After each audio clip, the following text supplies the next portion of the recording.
that was Michael Jackson, and I'm Whoopi Goldberg. And what you just saw was just 60 seconds of what is really a 17-minute miracle of a movie called Captain EO. Now, what other modern-day motion picture experience can you think of that is produced by George Lucas, directed by Francis Coppola, stars Michael Jackson, and is in 3D? Now, just in case you're wondering why I am sitting here telling you about this movie that I'm not in, to make a long story short, Michael Jackson and several other people were sitting around trying to figure out who was going to tell you about this. But since Michael couldn't do it and they couldn't do it because, you know, Michael's working on the album, folks at Disney got Disneyland to work, they figured, well, let's hire someone who doesn't have that much to do. So Michael called me and said, Whoopi, look, how'd you like to do me a big favor? I said, what do you want? You know, I taught you how to dance. I taught you how to sing. What do you want? And he said to me, I need you to take folks on a special trip behind the scenes to show them just how Captain EO was made. So I said, okay. His crew on board their spaceship as they journeyed to a faraway world. Now, after bungling his last mission, this is EO's only chance to redeem himself in the eyes of his boss, Commander Boggs. EO is joined by his loyal, sometimes competent crew of oddball characters, like the two robots called Major and Minor Domo, the flying little furry fuzzball guy named Fuzzball, and the three-legged, two-headed, very grouchy thing called Geeks, and Hooter, the funniest and hungriest elephant to explode on the screen since Dumbo.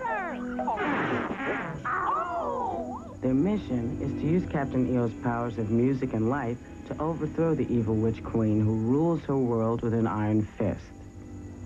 Or should we say, iron claws? Now, who thinks up these adventures in the first place? Well, meet the Imagineers, the guys at Disney who must have the best jobs in the world.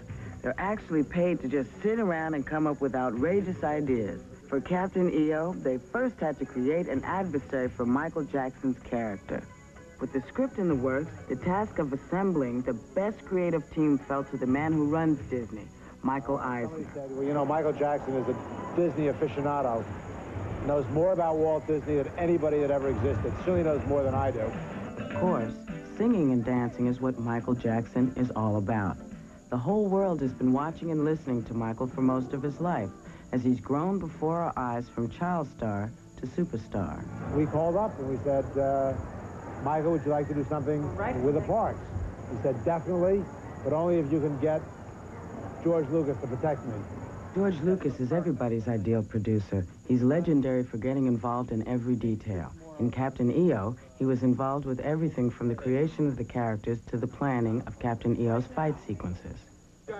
While most people associate Francis Coppola with such dramatic epics as Apocalypse Now and The Godfather, Francis also loves music and has directed several musicals, like Finian's Rainbow, One from the Heart, and The Cotton Club.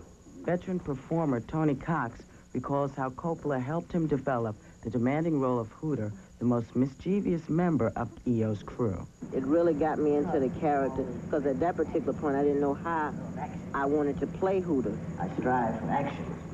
It's just fun bringing it out, because he's somewhat like me. I don't eat as much as Hooter, but then again, who does?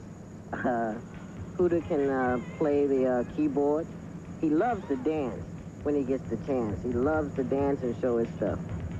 And I remember the first day it was very difficult because I said, wow, you know, it's hot.